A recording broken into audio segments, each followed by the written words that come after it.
Everyone, this is Muskan Jain and welcome back to your favourite channel Magnet Brains, जो आपको provide करता है kindergarten से लेकर क्लास 12 तक हर क्लास हर सब्जेक्ट के लिए क्वालिटी एजुकेशन, वो भी फ्री ऑफ कॉस्ट। जी हाँ, किसी भी क्लास किसी भी बोर्ड को पढ़ने के लिए आपको यहाँ कोई पेड सब्सक्रिप्शन नहीं लेना होता। सारे के सारे कंप्लीट कोर्सेज आपके लिए अवेलेबल हैं विद प्रैक्टिस क्वेश्चंस, और इसके साथ ही e books and e notes को भी आप अवेल कर सकते हो। लिंक ऑलरेडी दिया हुआ है डिस्क्रिप्शन बॉक्स में। ठीक है, हम पढ़ रहे हैं भाई फोटोसिंथेसिस इन हायर प्लांट्स। इसका हमारा एक लेक्चर हो चुका है और ये वो चैप्टर है जो आपका बिलोंग करता है यूनिट नंबर 4 प्लांट फिजियोलॉजी से। ह्यूमन फिजियोलॉजी हम पूरी कंप्लीट कर चुके हैं, सिर्फ हमारा ये प्लांट फिजियोलॉजी ही बाकी था जो आप लोग चाहते थे मैम लास्ट में करना है। तो चलो, आ गया है समय इसको करने का, लास्ट टाइम आ गया है और अब सिर्फ इसके 3 चैप्टर्स हमारे बाकी रह गए हैं। फटाफट से हम इन्हें कवर करेंगे। फोटोसिंथेसिस इन हायर प्लांट में हम प्रीवियस क्लास में इसके पहले, ठीक है, इसकी काफी सारी हिस्ट्री समझ चुके हैं कि भाई फोटोसिंथेसिस क्या है, कब किसने डिस्कवर किया, ठीक है, किसने कौन से एक्सपेरिमेंट के थ्रू इसके बारे में सारी चीजें हमें बताई, कौन कौन से साइंटिस्ट इन्वॉल्व थे, कौन कौन से एक्सपेरिमेंट्स इन्वॉल्व थे, सारे अर्ली एक्सपेरिमेंट्स। ठीक है, पूरी की पूरी कहानियां हमने कल सुनी थी। कल का लेक्चर वाकई एक बिल्कुल पुरानी कहानी की तरह था कि पहले क्या क्या हुआ, उस पूरी घटनाओं की कहानी। आज के लेक्चर में क्या होगा? आज के लेक्चर में कहानी नहीं है, आज के लेक्चर में है प्रोसेसेस, कि भाई फोटोसिंथेसिस होती कहाँ है, where does photosynthesis take place, how many types of pigments are involved in photosynthesis, photosynthesis में कितने तरह के पिगमेंट्स इन्वॉल्व हैं, and what is light reaction, और लाइट रिएक्शन क्या होती है। ठीक है, तो इतनी कहानी आपको समझनी है आज इस लेक्चर के अंदर। छोटे छोटे से टॉपिक्स हैं, तीनों ही टॉपिक बहुत छोटे छोटे हैं। ठीक है, कुछ भी बहुत ज्यादा लेंथी बहुत सारा नहीं है। इन तीनों क्वेश्चंस को आप देखोगे तो आपको सिर्फ इनका आंसर फाइंड आउट करना है, किस साइंटिस्ट ने कैसे, किस एक्सपेरिमेंट के थ्रू ये आंसर आपको दिया, कैसे आपको इन चीजों के बारे में पता चला, बस यही समझना है। ठीक है, बिल्कुल एकदम कट टू कट अप्रोच है, बहुत ज्यादा कुछ डेप्थ नहीं, बहुत ज्यादा कुछ पुराना नहीं। ठीक है, बिल्कुल कट टू कट अप्रोच है। चलो स्टार्ट करते हैं। Where does photosynthesis take place से, कि फोटोसिंथेसिस कहाँ होती है? प्लांट में होती है। प्लांट में कहाँ होती है? ग्रीन पार्ट में होती है। ग्रीन पार्ट क्या होता है? बहुत सारा कुछ होता है। चलो जानते हैं, चलो जानते हैं, आ जाओ। देखो भाई where does photosynthesis take place? You would of course answer in the green leaf, है ना? वही जो मैंने भी कहा कि आप यही कहोगे कि भाई हरी पत्तियों में होती है मैम, राइट? कहाँ होती है? क्लोरोप्लास्ट में होती है, राइट? तो भाई क्या हम ऐसा कह रहे हैं तो हम गलत है क्या? अगर हम ऐसा कह रहे हैं कि फोटोसिंथेसिस ग्रीन प्लांट्स में होती है या ग्रीन लीव्स में होती है, या हम और स्पेसिफिकली कह दें कि क्लोरोप्लास्ट में होती है, तो क्या हम गलत कह रहे हैं? नहीं, बिल्कुल नहीं। You are definitely right. Photosynthesis does take place in green leaves of plant, but it does also in other green parts of the plant. Photosynthesis plant की ग्रीन लीव्स में तो होती ही है, लेकिन साथ ही वो प्लांट के बाकी दूसरे ग्रीन पार्ट्स में भी हो रही होती है। ठीक, तो देखो You would recollect from previous unit that the mesophyll cells in the leaves have a large number of chloroplast. हमने पढ़ा था ना एनाटॉमी में, एनाटॉमी में हमने पढ़ा था कि लीव्स की जो मेसोफिल सेल्स थी, इनमें क्या था? लार्ज नंबर ऑफ क्लोरोप्लास्ट थे इनके पास, बहुत सारे क्लोरोप्लास्ट। यूजुअली ये जो क्लोरोप्लास्ट होते हैं ये अपने आप को, ठीक है, जो मेसोफिल सेल्स है ना, इनकी वॉल्स के अलोंग पूरा अलाइन कर लेते हैं। ठीक है, यूजुअली जो क्लोरोप्लास्ट है ये अपने आप को मेसोफिल सेल्स की वॉल्स के अलोंग पूरा का पूरा अलाइन कर लेते हैं, such that they get the optimum quantity of the incident light. इस तरीके से करते हैं कि इन्हें क्या मिले? इंसिडेंट लाइट की बिल्कुल ऑप्टिमम क्वांटिटी मिले। इंसिडेंट लाइट मतलब जो सनलाइट इनके ऊपर आकर गिर रही है, इंसिडेंट हो रही है, टकरा रही है, इनसे आके गुजर रही है। ठीक है, तो जो सनलाइट इनके ऊपर इंसिडेंट हो रही है, दैट इंसिडेंट लाइट का इन्हें ऑप्टिमम क्वांटिटी मिले। ऑप्टिमम क्वांटिटी क्या है? ऑप्टिमम क्वांटिटी का मतलब है सफिशिएंट क्वांटिटी। ठीक है, डिजायर्ड क्वांटिटी, उतनी क्वांटिटी जितनी इन्हें चाहिए फोटोसिंथेसिस के लिए। आपको पता है किसी भी चीज का एक्सेस भी बुरा होता है। एक्सेस मतलब अति, ज्यादा, किसी भी चीज का ओवर होना भी हमेशा हार्मफुल होता है और लेस होना भी हमेशा हार्मफुल होता है। चीजों को एक प्रॉपर लेवल पर मेंटेन्ड होना जरूरी होता है। तो यहां पर भी यही कह रहे हैं कि अगर इसका एक्सेस होगा, ठीक है, अगर चीजें बहुत ज्यादा लेवल पे होंगी तो भी दिक्कत है, कम होंगी तो भी दिक्कत है। तो ऑप्टिमम मतलब जितना जरूरत है उतना। फॉर एग्जाम्पल मैं कहूं कि मुझे खीर में बहुत कम नमक डालने की जरूरत है, तो खीर के लिए ऑप्टिमम नमक की क्वांटिटी हो गई कम। लेकिन अगर मैं कहूं कि मुझे बहुत सारा कुछ सॉल्टी सा बनाना है तो मुझे नमक की क्वांटिटी चाहिए ज्यादा, तो उस डिश में मुझे नमक की क्वांटिटी क्या लगेगी, ऑप्टिमम वैल्यू उसकी ज्यादा होगी। और अगर मैं बात करूं कि मुझे बेकिंग करनी है तो मुझे बेकिंग के लिए नमक चाहिए इतना सारा, इतना तो किसी डिश में नहीं डलता है ना बेकिंग के लिए, तो बेकिंग के लिए ऑप्टिमम क्वांटिटी कितनी है नमक की, इतनी सारी। और अगर किसी सॉल्टी डिश की बात करूं तो ऑप्टिमम क्वांटिटी कितनी है नमक की, इतनी सारी, राइट। लेकिन अगर मैं खीर की बात करूं तो ऑप्टिमम क्वांटिटी कितनी है नमक की, इतनी सी, राइट। तो तीनों के लिए ये क्या है, ऑप्टिमम वैल्यू है, जो उन्हें जितनी रिक्वायरमेंट है एग्जैक्ट उतना। ऑप्टिमम का मतलब यही होता है, ठीक है। ऑप्टिमम का मतलब उतना ही होता है कि भाई जितना चाहिए था एग्जैक्ट उतना, दैट विल बी ऑप्टिमम। उससे ज्यादा विल बी एक्सेस, उससे कम विल बी लेस, ठीक। तो ऑप्टिमम अमाउंट, ऑप्टिमम लाइट की जरूरत है, ठीक है। Optimum quantity of the sorry see, तो यूजुअली जो क्लोरोप्लास्ट है ये क्या करते हैं, अपने आप को मेसोफिल सेल की वॉल्स के अलोंग पूरा अलाइन कर लेते हैं इस तरह से कि इन्हें जो इंसिडेंट हो रही है लाइट इनके ऊपर उसके सिर्फ ऑप्टिमम क्वांटिटी मिले, ना बहुत ज्यादा लाइट इनके ऊपर पड़े और ना ही ये बिल्कुल लाइट से वंचित रह जाए, मतलब छुप जाए, कम लाइट इन्हें मिले, ठीक है। ऑप्टिमम क्वांटिटी इन्हें मिल जाए इंसिडेंट लाइट की। आगे देखते हैं, when do you think the chloroplast will be aligned with their flat surfaces parallel to the walls? When would they be perpendicular to the incident light? अब आपको यहाँ पर ये एक क्वेश्चन रेज किया है एनसीईआरटी ने कि सोच के देखो कब ये पैरेलली अरेंज होते होंगे और कब ये परपेंडिकुलरली अरेंज होते होंगे, ठीक है। ये जो कह रहे हैं कि मेसोफिल सेल्स में जो क्लोरोप्लास्ट हैं सारे के सारे क्लोरोप्लास्ट ये अलाइन हो जाते हैं, तो अलाइन ये कब पैरेलल होंगे और कब परपेंडिकुलर होंगे, क्या आप ऐसा सोच सकते हो, क्या आप ऐसा कोई थॉट डेवलप कर सकते हो? फटाफट से सोचो, फटाफट से सोचो। ये जो इस तरीके से बीच में क्वेश्चंस दिए होते हैं ना एनसीईआरटी में, ये आपकी थॉट प्रोसेस को इस कॉन्सेप्ट तक ले जाके उसे टच करने का काम करते हैं, ठीक है। आपकी थॉट प्रोसेस को आपके कॉन्सेप्ट से मैच कराने का काम करते हैं। आप दिमाग पर जोर डालोगे, आप सोचोगे, एग्जाम्पल ढूंढोगे, कॉन्सेप्ट पे आओगे और आप डूब जाओगे इसकी दुनिया में। ये बहुत ही इंपॉर्टेंट होते हैं इन क्वेश्चंस का आंसर आपका खुद से सोच के ढूंढना, ना कि सिर्फ सुन लेना, ठीक है। तो सोचो, जरूर सोचो, समझो कि कैसे आप समझोगे कि ये पैरेलल कब अरेंज होते होंगे और परपेंडिकुलर कब होते होंगे। And within the chloroplast there is membranous system consisting of grana। Chloroplast के अंदर अगर हम बात करें तो एक मेम्ब्रेनस सिस्टम होता है जिसमें होते हैं बहुत सारे grana and stroma lamellae and the matrix stroma, ठीक है ना। क्लोरोप्लास्ट के अंदर यही होता है, ये पढ़ा हुआ है हमने, ठीक है, पढ़ा हुआ है ये हमने, कहाँ पढ़ा हुआ है मैम, सारे सेल ऑर्गेनल्स पढ़े हुए हैं आपने, क्लोरोप्लास्ट का स्ट्रक्चर पढ़ा हुआ है आपने, बस वहीं पढ़ा है। There is a clear division of labor within the chloroplast। Chloroplast में इन सारी चीजों को बराबरी से काम बांटा गया है, ठीक है। क्लोरोप्लास्ट के अंदर इन सारी चीजों को बराबरी से काम बांटा गया है, किसको क्या काम करना है। There is a very clear cut division of labour कि किसको क्या फंक्शन परफॉर्म करना है, सबकी जो ड्यूटीज है वो असाइंड है। And the membrane system is responsible for trapping the light energy and also for the synthesis of ATP and NADPH। जो मेम्ब्रेन सिस्टम है it is responsible for trapping the light energy, ठीक है, light energy को trap करने के लिए responsible है, and also for the synthesis of ATP and NADPH, ठीक है। एटीपी और NADPH के सिंथेसिस के लिए भी ये रिस्पॉन्सिबल है। तो जो मेम्ब्रेन सिस्टम है is responsible for trapping the light energy. इसका जो मेम्ब्रेन सिस्टम है ना, इसको क्या काम असाइन किया है, क्या ड्यूटी असाइन की है कि लाइट एनर्जी को ट्रैप करो, ठीक है। मेम्ब्रेन पे पड़ेगी ना लाइट सबसे पहले, तो लाइट एनर्जी को ट्रैप करो और क्या करो, एटीपी और NADPH का सिंथेसिस करा के दो। ये काम किसको बांटा, मेम्ब्रेन सिस्टम को।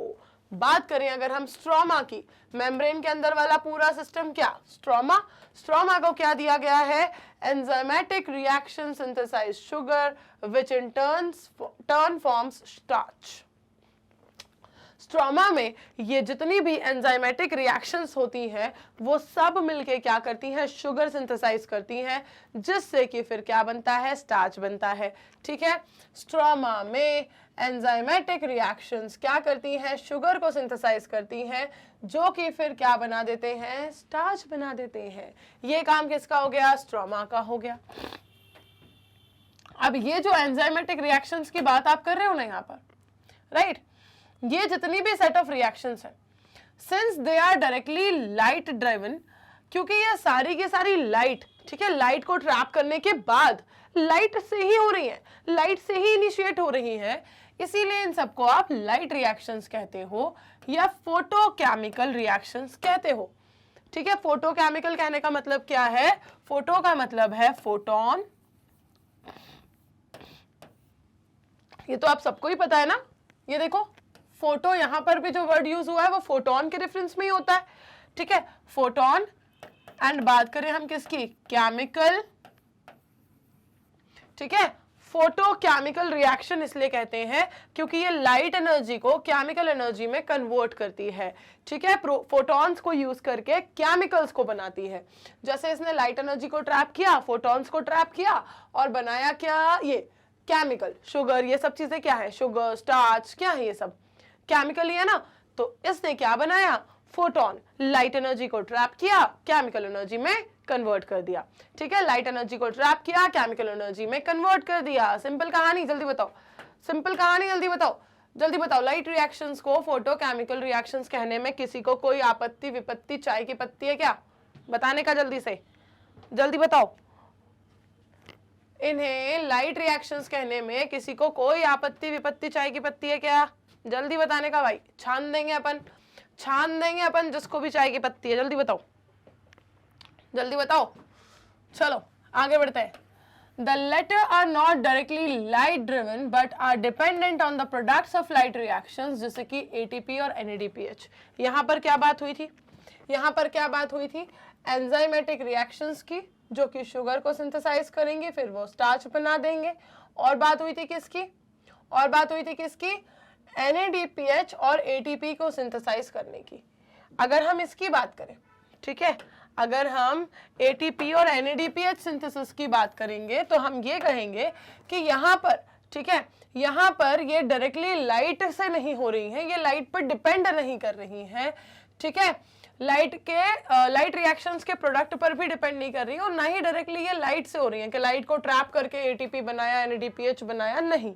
ठीक है, ये किसी और स्टेप ऑफ रिएक्शन के रिजल्ट से बन के निकलते हैं।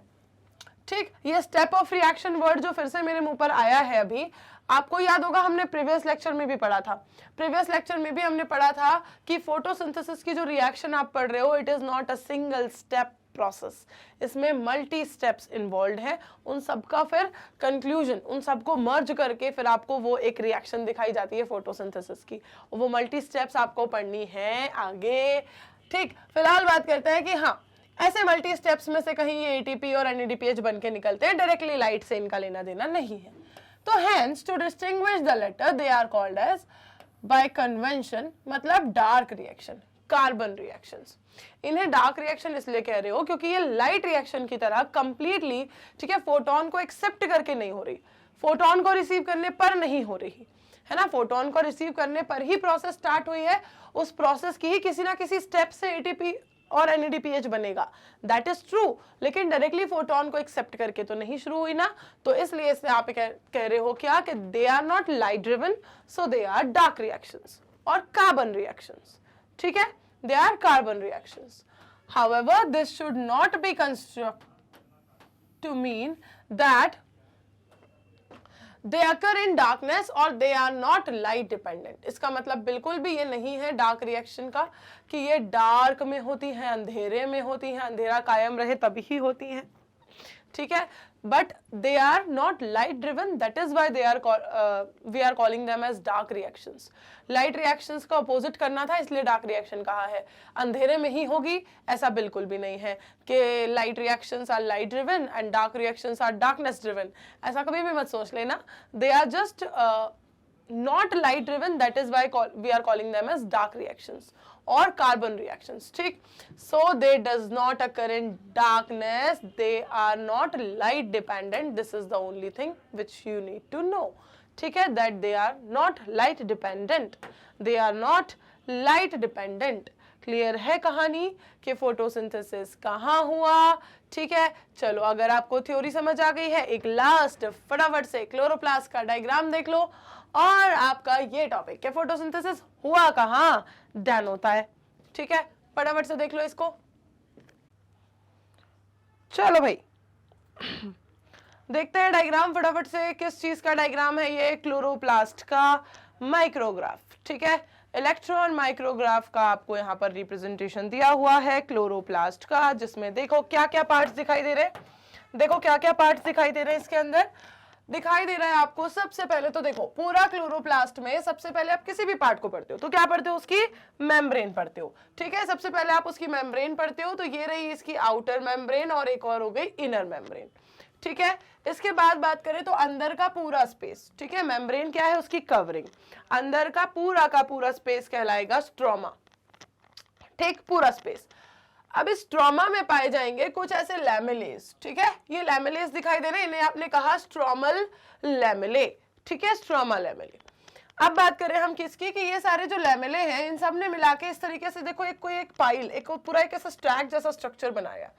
इन लैमेलेस में से ये जो एक स्ट्रक्चर दिख रहा है, इसको रेड से करते हैं, ठीक है, ये जो एक स्ट्रक्चर दिख रहा है आपको ऐसा, ये एक, भाई रेड था ना ये जो एक दिखाई दे रहा है आपको, अरे अरे अरे क्या हुआ ये, हाँ ठीक है, इसे क्या कहेंगे आप, इसे आप कहेंगे ग्रैना। ऐसे ग्रैना से मिलके क्या बनता है, ऐसे ग्रैना से मिलके क्या बनता है, ऐसे कोई टर्म्स पढ़े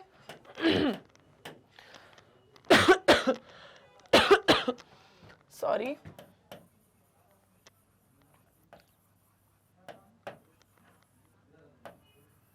थाइलेकॉइड्स, ठीक है, ग्रैना, राइट, ग्रैना थाइलेकॉइड पढ़े ये टर्म्स अपन ने, ग्रैना थाइलेकॉइड्स, और क्या सिंगुलर बोलते हैं तो ग्रैनम, एक की बात करें तो, ठीक है, कॉइन्स का, ठीक है, जैसे अगर हम बात करें कि हमने बहुत सारे सिक्कों को रख दिया एक साथ, एक गड्डी बना दी उनकी, पाइल बना दिया उनका, एक स्टैक बना दिया, तो वैसा एक स्ट्रक्चर। ये सब कहाँ का पढ़ा हुआ है आपका, ये सब आपका जूनियर क्लासेस का पढ़ा हुआ है, ये सारा आपका जूनियर क्लासेस में पढ़ा हुआ है, वही की चीज मैं आपको बता रही हूँ, ठीक। फटाफट से जरा रिकॉल करो ये सारे टर्म्स आपस में कैसे रिलेटेड थे, रिकॉल करो जरा, फटाफट से रिकॉल करो ये सारे टर्म्स आपस में कैसे रिलेटेड थे, ठीक है। इसके बाद बात करें हम, आपको दिखाई दे रहे हैं इसके अंदर राइबोसोम्स नजर आ रहे हैं, स्टार्च ग्रैन्यूल नजर आ रहे हैं, लिपिड ड्रॉपलेट्स नजर आ रहे हैं, ठीक है। ये सारा इसका पार्ट है जो इसमें पाया जाता है, इसके आप स्ट्रक्चर को पढ़ोगे तो आपको ये सब कुछ दिखेगा। सबसे ज्यादा जो इंपॉर्टेंट है ना क्लोरोप्लास्ट के स्ट्रक्चर में, वो क्या है, सबसे ज्यादा जो इंपॉर्टेंट है वो यही टर्म्स है, थाइलेकॉइड्स, ग्रैना, ग्रैनम, ठीक है, थाइलेकॉइड्स, ग्रैना, ग्रैनम, ये सबसे ज्यादा इंपॉर्टेंट है, इनके बारे में ध्यान दो। चलो आगे बढ़ते हैं सेकेंड टॉपिक पर आते हैं हमारे। ये जो पोर्शन है जो मैंने जानबूझकर आपको कहा है कि भाई रिकॉल करो इसे, ये आपका जूनियर क्लासेस का है यार, इतना सा तो थोड़ा दिमाग पे जोर डालना आपका बनता है। See next topic, how many types of pigments are involved in photosynthesis. Photosynthesis में कितने पिगमेंट्स इन्वॉल्व्ड हैं, how many types of pigments are involved in photosynthesis, कितने पिगमेंट्स फोटोसिंथेसिस में इन्वॉल्व्ड होते हैं देखेंगे। Looking at plants, have you ever wondered why and how there are so many shades of green in their leaves, even in the same plant? कभी आपने सोचा है क्या, बताओ, सोचा है कभी कि एक सेम प्लांट में अलग अलग ग्रीन कलर के शेड नजर आते हैं, अलग अलग कलर की शेड वाली लीफ नजर आती है, कहीं से डार्क ग्रीन है, नीचे से देखो तो लाइट ग्रीन होती है, same leaf, same leave, same अगर हम स्टेम पर देखें तो हमें बहुत अलग अलग शेड्स ऑफ ग्रीन दिखाई देते हैं लीव्स में। क्यों होता है ऐसा? स्टेम भी अलग अलग शेड में नजर आती है। नई नई वाली जो होती है वो एकदम लाइट ग्रीन होती है, पुरानी होती जाती है तो डार्क होती जाती है। क्यों क्यों ऐसा होता है? क्या रीजन है इसके पीछे? ये जो डिफरेंट शेड्स ऑफ ग्रीन आपको नजर आते हैं, इसका क्या रीजन है? We can look for an answer to this question by trying to separate the leaf pigments of any green plant through paper chromatography. हम इस आंसर को कैसे ले सकते हैं? कुछ नहीं करना है आपको, ठीक है। जितने भी डिफरेंट डिफरेंट ग्रीन पार्ट्स आपको दिखते हैं जितने भी डिफरेंट डिफरेंट ग्रीन पार्ट्स आपको दिखते हैं, उन ग्रीन रीजन्स को, उन डिफरेंट डिफरेंट ग्रीन रीजन्स को आप क्या करो, ठीक है, पिगमेंट्स, लीफ पिगमेंट्स को वहां से सेपरेट करना है पेपर क्रोमेटोग्राफी को यूज करके। जब आप देखोगे कि किसमें कितने पिगमेंट पाए जा रहे हैं, ठीक है, जब आप देखोगे कि किसमें कितने पिगमेंट्स पाए जा रहे हैं, एक ये जो क्रोमेटोग्राफिक सेपरेशन करोगे आप लीफ पिगमेंट्स का, ये आपको बताएगा कि लीफ में आप जो कलर्स देख रहे हो ये एक सिंगल पिगमेंट की वजह से नहीं है, ठीक है, ये एक सिंगल पिगमेंट की वजह से नहीं है बल्कि 4 पिगमेंट्स की वजह से है। कौन कौन से? क्लोरोफिल ए जो कि ब्राइट और ब्लू ग्रीन दिखता है किसमें? क्रोमेटोग्राम में, ठीक, क्लोरोफिल ए जो कि ब्राइट और ब्लू ग्रीन दिखता है क्रोमेटोग्राम में। बात करें दूसरे की, क्लोरोफिल ए कैसा दिख रहा है? ब्राइट और ब्लू ग्रीन दिख रहा है क्रोमेटोग्राम में। क्लोरोफिल बी कैसा दिख रहा है? येलो ग्रीन दिख रहा है। ज़ैंथोफिल्स ये कैसे दिख रहे हैं? येलो। और कैरोटिनॉइड्स ये कैसे दिख रहे हैं? येलो टू येलो ऑरेंज, ठीक। इस तरीके से ये सारे क्लोरोफिल्स आपको मिलते हैं, ये सारे pigments, 4 pigments, chlorophyll A, chlorophyll B, ज़ैंथोफिल्स और कैरोटिनॉइड्स, ठीक है। क्लोरोफिल ए, क्लोरोफिल बी, ज़ैंथोफिल्स और कैरोटिनॉइड्स, ये सारे पिगमेंट्स हैं। क्लोरोफिल ए ब्राइट और ब्लू ग्रीन दिखता है, क्लोरोफिल बी येलो ग्रीन दिखता है, ज़ैंथोफिल्स येलो और कैरोटिनॉइड्स येलो और येलो ऑरेंज कलर के लिए रिस्पॉन्सिबल होते हैं, ठीक है। तो इसके बेसिस पर इन पिगमेंट्स की वजह से वो आपको डिफरेंट डिफरेंट कलर्स नजर आते हैं और जिन जिन पिगमेंट्स का क्या होगा कॉम्बिनेशन के एक साथ ये पिगमेंट पाए जा रहे हैं तो उसके अकॉर्डिंग भी कलर चेंज करेगा। तो आप समझ रहे हो कि जो शेड्स आपको नजर आए वो इसकी वजह से नजर आए। तो अब आप देखोगे कि ये जो डिफरेंट डिफरेंट पिगमेंट्स हैं, ठीक है, इनकी प्रेजेंस तो आपने कंफर्म कर ली कि हाँ बाहर से शेड दिख रहे थे, रीजन क्या निकल कर आया? Different pigments. अब समझना है कि इन वेरियस पिगमेंट्स का फोटोसिंथेसिस में क्या रोल है, ठीक है। अब समझना है कि इन वेरियस पिगमेंट्स का फोटोसिंथेसिस में क्या रोल है, चलो समझते हैं। पिगमेंट्स आर सब्सटेंसेस, पिगमेंट्स वो सब्सटेंसेस हैं जिनके पास ये एबिलिटी होती है कि वो लाइट को एब्जॉर्ब कर सके। Okay, pigments are substances that have an ability to absorb light at specific wavelengths, ठीक है। Can you guess which is the most abundant plant pigment in the world? ये जितने क्वेश्चंस यहाँ पर है ना, इन्हें जानबूझकर आपसे इस वक्त पूछा जाता है ताकि आप इनके आंसर्स को सर्च करो, आप अपने दिमाग को, अपने थॉट्स को इस तरफ लेकर जाओ, सोचो इस डायरेक्शन में। सी, तो पिगमेंट्स वो सब्सटेंसेस होते हैं जिनके पास लाइट को एक स्पेसिफिक, उनकी स्पेसिफिक वेवलेंथ पर एब्जॉर्ब करने की एबिलिटी होती है। पिगमेंट की डेफिनेशन क्या है? What are pigments? Pigments are substances which have the ability to absorb light at specific wavelengths. Okay, अब बात करते हैं हम, let us study the graph showing the ability of chlorophyll, a pigment, to absorb lights of different wavelengths.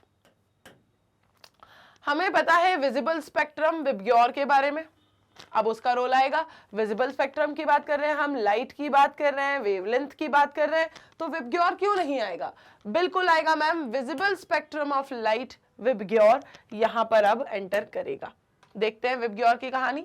सी, तो from A can you determine the wavelength, यहां देखो जरा, ये जो आपको दिखाई दे रहा है यहां पर ए वाला, ठीक है, रेड यूज करना पड़ेगा। From A then B and then C, ठीक है। देखेंगे हमें यहां से क्या कंक्लूजन्स निकालने हैं। Absorbance of light by chloroplast pigments, chloroplast के पिगमेंट से लाइट किसने कितनी एब्जॉर्ब की? सी, क्लोरोप्लास्ट के कौन से पिगमेंट ने कितनी लाइट एब्जॉर्ब की? ये दिख रहा है आपको क्लोरोफिल बी, ग्रीन के लिए से आपको दिखाया है यहाँ पर इसे। कितनी इसने लाइट एब्जॉर्ब की, कैरोटिनॉइड्स ने कितनी की, क्लोरोफिल ए ने कितनी की।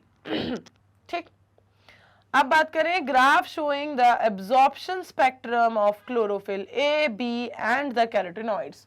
ये वो ग्राफ है जो आपको एब्जॉर्प्शन स्पेक्ट्रम बता रहा है क्लोरोफिल ए, बी और कैरोटिनॉइड्स का absorption spectrum.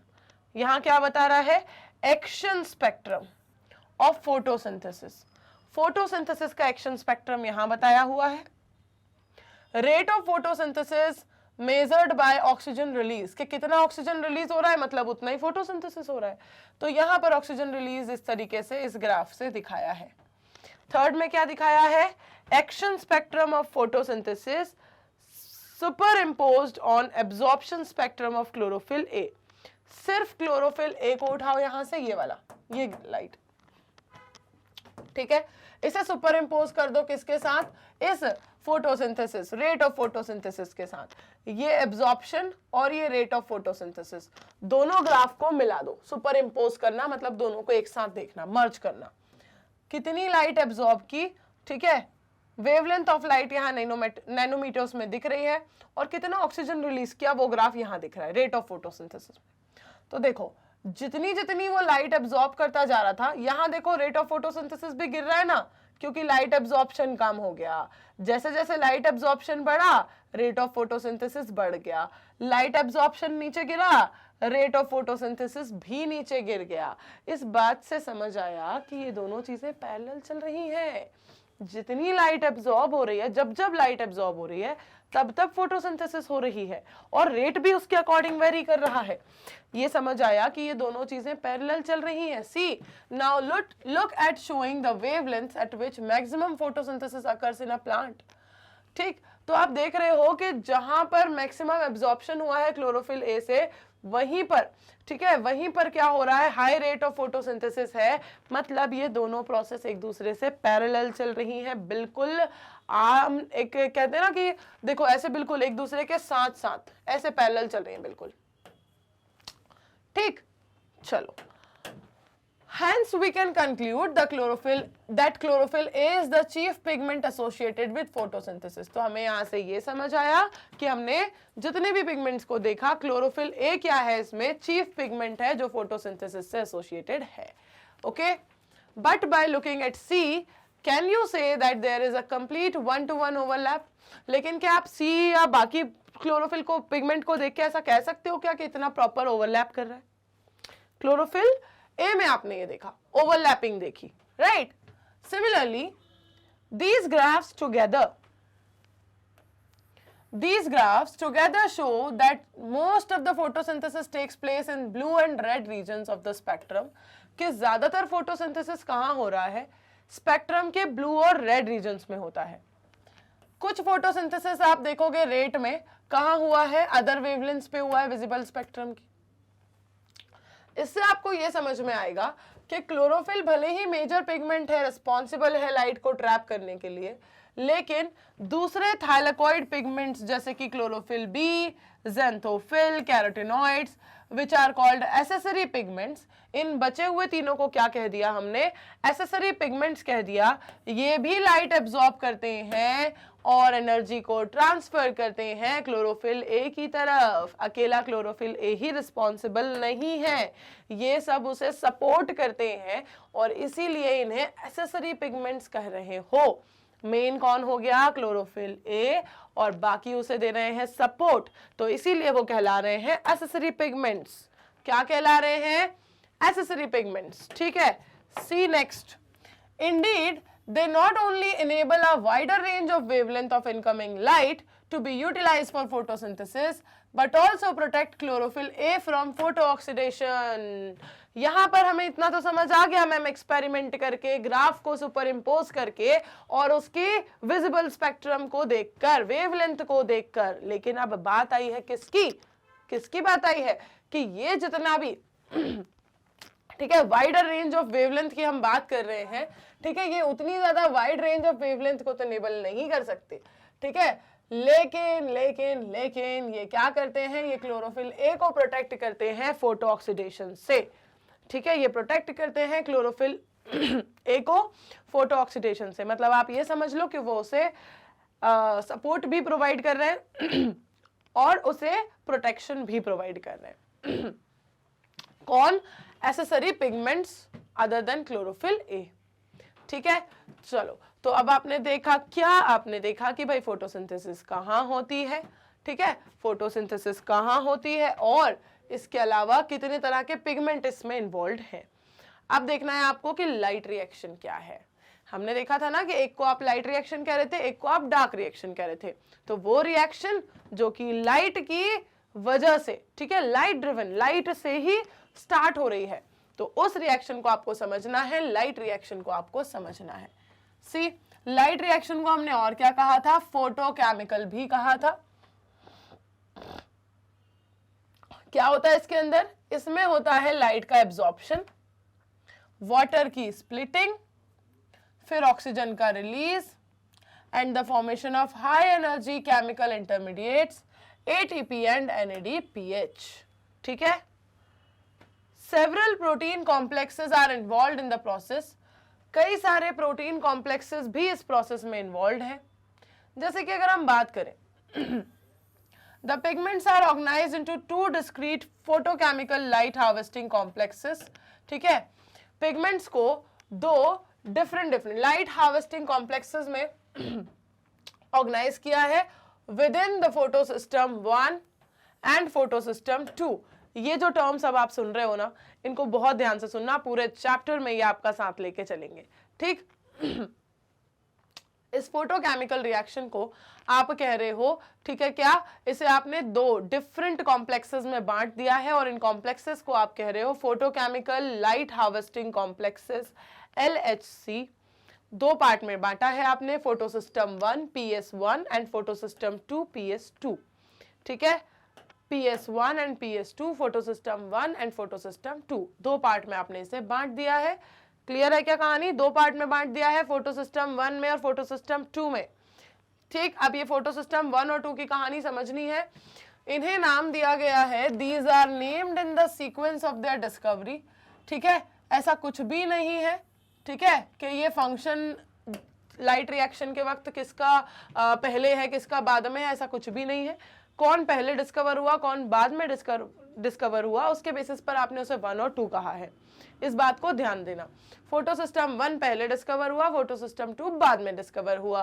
Photosystem 1 and 2 PS1 and 2 के सीक्वेंस के हिसाब से, सीक्वेंस ऑफ डिस्कवरी के हिसाब से उन्हें नाम दिया गया है।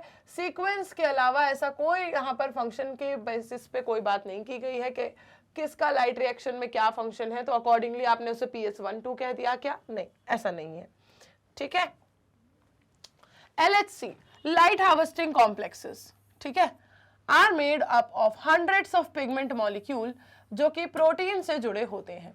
ठीक है, कई सारे पिगमेंट मॉलिक्यूल से ये बनते हैं जो कि किससे जुड़े हैं? प्रोटीन से। Each photosystem has all the pigments except 1 molecule of chlorophyll a. हर फोटोसिस्टम में सारे पिगमेंट्स होते हैं, बस किसे छोड़ के? क्लोरोफिल ए के मॉलिक्यूल को छोड़ के। ठीक है, बाकी सारे पिगमेंट्स होते हैं। ये बनाता है लाइट हार्वेस्टिंग सिस्टम, जिसे आप कहते हो क्या? एंटीने। जिसे आप क्या कहते हो? Antennae. See, each photosystem has all the pigments. हर फोटोसिस्टम में सारे पिगमेंट्स होते हैं except 1 molecule of chlorophyll A. Chlorophyll A के एक मॉलिक्यूल को छोड़ के। और ये बनाते हैं क्या? लाइट हार्वेस्टिंग सिस्टम को बनाते हैं, जिसे आप एंटीने कहते हो, जिसे आप एंटीने कहते हो। ये पिगमेंट्स हेल्प करते हैं फोटोसिंथेसिस में। ठीक है, ताकि क्या हो सके, कैसे हेल्प करते हैं? डिफरेंट वेवलेंथ्स की लाइट को एब्जॉर्ब करते हैं। These pigments help to make photosynthesis more efficient by absorbing lights of different wavelengths, and the single chlorophyll A molecule forms the reaction center. ठीक है, देखो LHC का लाइट हार्वेस्टिंग कॉम्प्लेक्स का पूरा पोर्शन क्या कहला रहा है? एंटीने कहला रहा है। उसमें सब कुछ है क्लोरोफिल ए को छोड़ के। क्लोरोफिल ए क्या बना रहा है? इसका रिएक्शन सेंटर बना रहा है, क्योंकि काम तो वही होना है। ठीक है, रिएक्शन सेंटर बना रहा है क्लोरोफिल ए मॉलिक्यूल और बाकी ने बना दिया एंटीने। ये पिगमेंट्स सारे के सारे मिलके क्या करेंगे? ये पिगमेंट्स इस फोटोसिंथेसिस की प्रोसेस को और भी एफिशिएंट बनाएंगे। क्यों? क्योंकि ये क्या करेंगे, डिफरेंट डिफरेंट वेवलेंथ की लाइट को एब्जॉर्ब कर सकते हैं, सिर्फ एक स्पेसिफिक पिगमेंट की एक वेवलेंथ नहीं, डिफरेंट डिफरेंट पिगमेंट्स को ये वेवलेंथ को ये एब्जॉर्ब कर सकते हैं। रिएक्शन सेंटर जो है वो डिफरेंट होता है दोनों ही फोटो सिस्टम में, ठीक है। ये जो रिएक्शन सेंटर है ना, क्लोरोफिल ए मॉलिक्यूल जो बना रहा है, ये दोनों फोटो सिस्टम में अलग होता है। फोटो सिस्टम 1 में बात करें तो रिएक्शन सेंटर जो था वो क्लोरोफिल ए था, इसकी एब्जॉर्प्शन पीक थी 700 नैनोमीटर, इसकी एब्जॉर्प्शन पीक थी 700 nanometre, hence is called P700। PS1 को इसीलिए P700 भी कहते हैं, ठीक है। क्यों? क्योंकि इसमें इन्वॉल्व रिएक्शन सेंटर की जो एब्जॉर्प्शन पीक है वो कितनी है, 700 नैनोमीटर, इसलिए, ठीक है। और बात करें PS2 की तो इट हैज एब्जॉर्प्शन मैक्सिमा, इसका एब्जॉर्प्शन मैक्सिमा कितना है, मैक्सिमम कितना है इसका, 680 नैनोमीटर, ठीक है। ये PS2 की बात है। रिएक्शन सेंटर क्लोरोफिल ए से ही बनेगा, रिएक्शन सेंटर क्लोरोफिल ए से ही बनेगा, लेकिन PS1 में ये होगा कैसा, P700, क्योंकि इसकी एब्जॉर्प्शन कितनी है पीक, 700 नैनोमीटर, और PS2 में बनेगा ये P680 नैनोमीटर, इसकी एब्जॉर्प्शन मैक्सिमा हो गई, ठीक है, मैक्सिमा है ये इसकी मैक्सिमम वैल्यू, ठीक है। PS1 को P700 कहोगे और PS2 को आप कहोगे P680। क्लियर है कहानी? जल्दी बताओ, क्लियर है कहानी? लाइट रिएक्शन के बारे में, PS1 के बारे में, PS2 के बारे में इतना आपको जानना था। कहा था मैंने कि तीनों टॉपिक आपके बिल्कुल कट टू कट आपको इन्फॉर्मेशन देने वाले हैं और बहुत ही छोटे छोटे से टॉपिक्स हैं, ठीक। तीनों ही टॉपिक्स आपके बहुत छोटे छोटे से टॉपिक्स थे, कहीं ना कहीं तीनों अपने आप में सिर्फ एक क्वेश्चन थे कि ये क्या है, ये क्या है, ये कैसे होगा, कहाँ होगा, ठीक। तो सिंपल से ये टॉपिक्स थे। अब आपको नेक्स्ट में क्या पढ़ना है, टॉपिक सिर्फ सिंपल था, चैप्टर में है पूरी डेप्थ, ठीक है। तो सारे सिस्टम्स और इनकी रिएक्शन सब कुछ पढ़ना है इन डेप्थ इसी चैप्टर में। मिलेंगे उसके लिए हम नेक्स्ट लेक्चर में एक और नए टॉपिक के साथ। तब तक आप क्या करोगे, तब तक आप बढ़िया तरीके से रिवाइज करोगे, ठीक है। रिवाइज करने के लिए कहाँ जाओगे, फेवरेट चैनल मैग्नेट ब्रेन्स के प्लेलिस्ट सेक्शन में जाओगे, रिकॉर्डेड की प्लेलिस्ट निकालोगे, सब कुछ पढ़ लोगे जो भी अभी तक छूट गया है, ठीक है। और इसके अलावा आप जानते ही हो कि भाई किंडरगार्टन से क्लास 12 तक किसी भी क्लास, किसी भी सब्जेक्ट, किसी भी बोर्ड के लिए आपको यहाँ कोई पेड सब्सक्रिप्शन नहीं लेना होता, कंप्लीटली फ्री एजुकेशन आपको प्रोवाइड की जाती है। आपके लिए तो सब कुछ अवेलेबल है ही, बाकी सारी क्लासेस के लिए भी सारा मटेरियल अवेलेबल है, आप अपने सारे ही दोस्तों को, भाइयों को, बहनों को बता सकते हो। इसके अलावा अगर आपको कहीं भी पढ़ते वक्त आपको ज़रूरत है या आप चाहते हो ई बुक्स एंड ई नोट्स को अवेल करना, तो लिंक आपको दिया हुआ है डिस्क्रिप्शन बॉक्स में, वहां जाओ, फटाफट से अवेल कर लो। वीडियो को लाइक करो, शेयर कर देना अपने सारे दोस्तों के साथ ताकि उन्हें भी ये PS1 PS2 समझ आ सके। ओके, चलो मिलते हैं नेक्स्ट लेक्चर में। Till then bye bye, take care everyone.